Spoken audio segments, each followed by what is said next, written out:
దేవుని పరిశుద్ధ నామమునకు మహిమ కలుగునుగాక. మీ అందరికీ కూడా నా యొక్క వందనాలను తెలియచేసుకుంటున్నాను. అందరూ బాగున్నారా? మీరందరూ కూడా క్షేమంగా ఉండాలని మా అనుదిన ప్రార్థనలో నిత్యము మేము జ్ఞాపకం చేసుకుంటూ ఉన్నాము. సామెతల గ్రంథం నుంచి అనేకమైనటువంటి మాటలను దేవుడు మనకు తెలియచేస్తూ ఉన్నారు. ఈ దినము దైవ ధ్యానాంశముగా సామెతల గ్రంథము 18వ అధ్యాయాన్ని చదువుకుందాం. వీలున్న వారందరూ కూడా పరిశుద్ధ గ్రంథాన్ని తెరిచి నాతో పాటుగా ఈ బైబిల్ ధ్యానములో పాలు పొందవలసిందిగా మనవి చేస్తూ ఉన్నాను.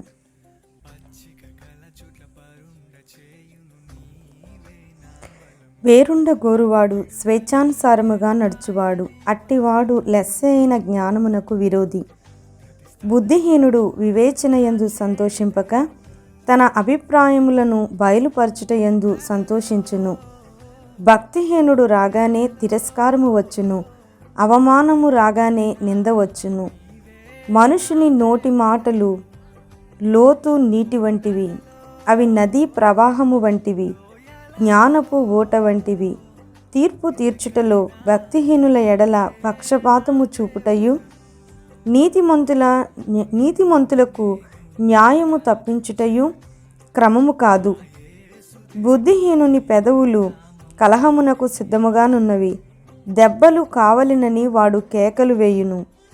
బుద్ధిహీనుని నోరు వానికి నాశనము తెచ్చును, కాని పెదవులు వాని ప్రాణమునకు ఉరి తెచ్చును. కొండెగాని మాటలు రుచిగల భోజ్యములు, అవి లోకడుపులోనికి దిగిపోవును. పనిలో జాగు చేయువాడు నష్టము చేయువానికి సోదరుడు.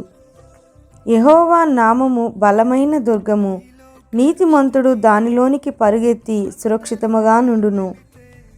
ధనవంతునికి వాని ఆస్తి ఆశ్రయ పట్టణము, వాని దృష్టికి అది ఎత్తైన ప్రాకారము. ఆపత్తు రాకమునుపు నరుని హృదయము అతిశయపడును, ఘనతకు ముందు వినయముండును. సంగతి వినకముందు ప్రత్యుత్తరమిచ్చువాడు తన మూఢతను బయలుపరిచి సిగ్గునొందును. నరుని ఆత్మ వాని వ్యాధి నోర్చును, నలిగిన హృదయమును ఎవడు సహింపగలడు? జ్ఞానుల చెవి తెలివిని వెదకును, వివేకము గల మనస్సు తెలివిని సంపాదించును. ఒకడు ఇచ్చు కానుక వానికి వీలు కలుగచేయును, అది గొప్పవారి ఎదుటికి వానిని రప్పించును. వ్యాజ్యమందు వాది పక్షము న్యాయముగా కనబడును, అయితే ఎదుటివాడు వచ్చిన మీదట వాని సంగతి తేటపడును. చీట్లు వేయుట చేత వివాదములు మానును, అది పరాక్రమశాలులను సమాధానపరచును. బలమైన పట్టణమును వశపరుచుకొనుట కంటే ఒకని చేత అన్యాయము నొందిన సహోదరుని వశపరుచుకొనుట కష్టతరము. వివాదములు నగరు తలుపుల అడ్డగడియలంత స్థిరములు. ఒకని నోటి ఫలము చేత వాని కడుపు నిండును, తన పెదవుల ఆదాయము చేత వాడు తృప్తి పొందును. జీవ మరణములు నాలుక వశము, దాని యందు ప్రీతిపడువారు దాని ఫలము తిందురు. భార్య దొరికిన వానికి మేలు దొరికెను, అట్టివాడు యెహోవా వలన అనుగ్రహము పొందినవాడు. దరిద్రుడు బతిమాలి మనవి చేసుకొనును, ధనవంతుడు దురుసుగా ప్రత్యుత్తరమిచ్చును. బహుమంది చెలికాండ్రు గలవాడు నష్టపడును, సహోదరుని కంటెను ఎక్కువగా హత్తియుండు స్నేహితుడు కలదు. వేరుండ గోరువాడు స్వేచ్ఛానుసారముగా నడుచువాడు, అట్టివాడు లెస్సైన జ్ఞానమునకు విరోధి. ఎవరైతే నాకు నేనే అనేటువంటి మనసును కలిగి ఉంటారో వారు జ్ఞానమునకు విరోధులు. జ్ఞానవంతులు ఎప్పుడు కూడా నేను నా అనేటువంటి మాట వారి నోట ఎప్పుడు కూడా రాదండి. అలాగనే 3వ వచనం, భక్తిహీనుడు రాగానే తిరస్కారము వచ్చును, అవమానము రాగానే నింద వచ్చును. భక్తిహీనుడు ఏ స్థలంలోనికి వస్తాడో ఆ స్థలంలో తిరస్కారం, అవమానం, నింద ఖచ్చితంగా వస్తుంది. ఎందుకంటే అతని యొక్క నోటి మాటలు ఏమాత్రము కూడా బాగుండవు. 4వ వచనం, మనుషుని నోటి మాటలు లోతు నీటి వంటివి, అవి నదీ ప్రవాహము వంటివి, జ్ఞానపు ఊట వంటివి. జ్ఞాని యొక్క మాటలు, జ్ఞాని యొక్క ఆలోచనలు, అతని యొక్క నోటి మాటలు ఏవైతే ఉన్నాయో అవి లోతుగా ఉండేటువంటి నీటి వంటివి, నది ప్రవాహము వంటివి. అతని మాటలు ఎప్పుడు కూడా ఉప్పు వేసినట్లుగా రుచిగా ఉంటాయి, ఆశీర్వాదకరంగా ఉంటాయి. 6-8 వచనాలు. బుద్ధిహీనుని పెదవులు కలహమునకు సిద్ధముగానున్నవి, దెబ్బలు కావలనని వాడు కేకలు వేయును.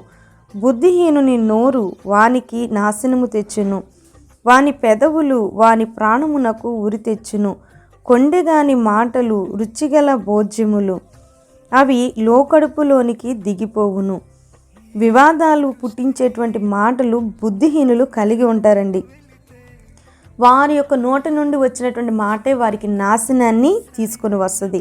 కొండెపు మాటలు చెప్పేవారి యొక్క మాటలు ఎలా ఉంటాయంటే చాలా రుచి అయినటువంటి భోజనము వలె అవి కనబడుతూ ఉంటాయి, కడుపులోనికి అవి దిగిపోతాయట.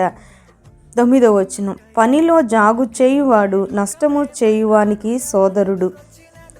ఏ పనైనా సరే అది ఆలస్యం మనం చేయటానికి ఏమాత్రము కూడా వీలు లేదు. దేవుడు మనకు అప్పగించినటువంటి పని, ఎన్నో పనులు దేవుడు మనకు అప్పగించాడు. అనేక ఆత్మలు నశించిపోతుండగా వారి కొరకు ప్రార్థన చేసే భారాన్ని, బాధ్యతను ప్రభు మన చేతికి అప్పగించారు. దానిని మనం జాగు చేయడానికి వీల్లేదు. చేద్దాములే చూద్దాములే అనేటువంటి మాట కాదు, కానీ ప్రభు త్వరగా రాబోతున్నాడు. అనేక ఆత్మల కొరకు మనము ప్రయాసపడేవారుగా ఉండాలి. అనేక ఆత్మలను ప్రభు కొరకు సంపాదించేవారుగా ఉండాలని ప్రభు కోరుకుంటూ ఉన్నారు. అలాగనే 10వ వచనాన్ని చూసినట్లయితే, యెహోవా నామము బలమైన దుర్గము, నీతిమంతుడు అందులోనికి పరిగెత్తి సురక్షితముగా నుండును.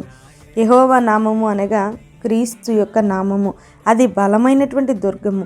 ఎవరైతే క్రీస్తులోనికి వస్తారో వారు, వారి కుటుంబాలు, వారి బిడ్డలు, వారికి కలిగి ఉన్నవన్నీ కూడా భద్రతను కలిగి ఉంటాయి, క్షేమాన్ని కలిగి ఉంటాయి. 12వ వచనం. ఆపత్తు రాక మునుపు నరుని హృదయము అతిశయపడును. నిజమే, ఏ ఆపద కలగనప్పుడు చాలా అతిశయంగా మాట్లాడుతూ ఉంటాము. ఆపద, అపాయము మనిషిలో ఉన్నటువంటి గర్వాన్ని పూర్తిగా అణిచివేస్తూ ఉంది. ఘనతకు ముందు వినయం ఉండును. ఎవరైతే వినయమైనటువంటి మనసును కలిగి ఉంటారో, విధేయతను కలిగి ఉంటారో, దేవుడు వారికి ఘనతను అనుగ్రహిస్తారట. అలాగనే 13వ వచనాన్ని చూడండి.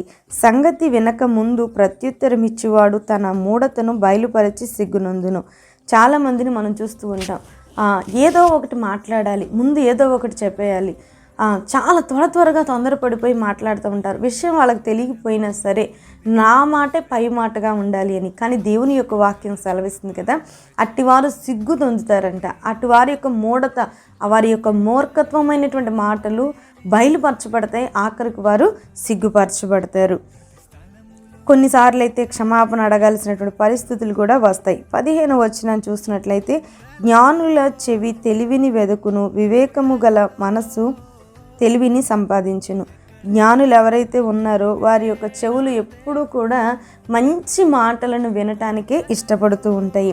వివేకము కలిగిన మనస్సు కలిగినటువంటి వారు విన్నటువంటి మంచి మాటలను అనుసరించటానికి వారి యొక్క మనసును తిప్పుకుంటారు. అలాగే 21వ వచనాన్ని మనం చూసినట్లయితే, జీవ మరణములు నాలుక వశము, దాని యందు ప్రీతిపడు వారు దాని ఫలము తిందురు. జీవము మరణము రెండు కూడా మన యొక్క నాలుక వశమైంది. చాలామంది ఎప్పుడు కూడా శాపవచనాలు పలుకుతూ ఉంటారండి. వారి యొక్క కుటుంబ సభ్యుల విషయంలోనే కానీ ఇతరుల విషయంలో కానీ ఎప్పుడు కూడా శాపవచనాలు పలుకుతూ ఉంటారు. సహోదరులారా, దేవుడు మన నాలుకకు చాలా శక్తిని ఇచ్చారు. మనం ఎప్పుడు కూడా శాపవచనాలను పలకకూడదు. దేవుడు మనకు జీవము కలిగినటువంటి మాటలను మన నోట ఉంచారు. ఆ మాటలనే మనం పలికేవారిగా ఉండాలి. ఈ నాలుక ద్వారా దేవుని యొక్క సువార్తను మనము ప్రకటించాలి. అప్పుడు మనకు జీవం కలుగుతుంది, నిత్య జీవం మనకి అనుగ్రహించబడుతుంది. మనకి ఇవ్వబడినటువంటి నాలుక అది అగ్ని లాంటిది అని దేవుని యొక్క వాక్యము సెలవిస్తుంది కనుక దానితో మంచి మాటలను పలుకుదాము. దేవునికి మహిమ తెచ్చేటువంటి మాటలను పలికి దేవుని పాదములకు వందనాలు, స్తుతులు, స్తోత్రాలు చెల్లిస్తున్నాను ప్రభువా. ఇంతవరకు నాయన మందరితో వాక్యం ద్వారా మీరు మాట్లాడి ఉన్నారు దేవా. యెహోవా నామము బలమైన దుర్గము, దానిలోనికి నీతిమంతుడు పరిగెత్తుకొని వచ్చి సురక్షితముగా ఉంటాడని నీ వాక్యము సెలవిస్తుంది. అయ్యా, నీవే మాకు బలమైన దుర్గము నాయన. అయినా నీ వాక్యమే మాకు ఆశ్రయము తండ్రి నాయన. అయ్యా, నీ యొక్క వాక్యానుసారముగా నడుస్తూ నీలో దాచబడి మా యొక్క జీవితమును నా తండ్రి నాయన భద్రం చేసుకునే కృపను మీరు మాకు అనుగ్రహించండి. నీ వాక్యాన్ని చదివిన ప్రతి బిడ్డలను కూడా మీరు దీవించండి నాయన. నీ రాకడ కొరకు మమ్మల్ని సిద్ధపరచండి. అవివేకమైనటువంటి మనస్సులను మాలో నుండి తీసివేసి వివేకము కలిగినటువంటి మనస్సును మాకు ఇవ్వండి నాయన. ఘనతకు ముందు వినయముండునని నీ వాక్యము సెలవిస్తుంది.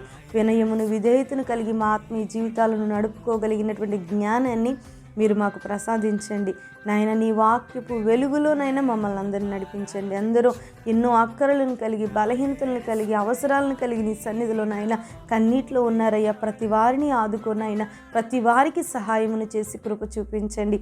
మా నోటి నుండి వస్తున్న ప్రతి ఒక్క శుభవచనాన్ని కూడా మీరు నెరవేర్చినైనా అయ్యా. ఇంకను మా కుటుంబాలన్నీ కూడా పరిశుద్ధపరిచి, పవిత్రపరిచి నీ రాకడ కొరకు సిద్ధపరచమని, మీరే మహిమయు ఘనతయు ప్రభావమును పొందమని యేసు పరిశుద్ధ నామమున అడుగుతున్నాను తండ్రి. ఆమేన్. యేసు రక్తమే జయం, ప్రవేశ రక్తమే జయం, ప్రవేశ నామము సంపూర్ణ జయం కలుగునుగాక. ఆమేన్, ఆమేన్, ఆమేన్.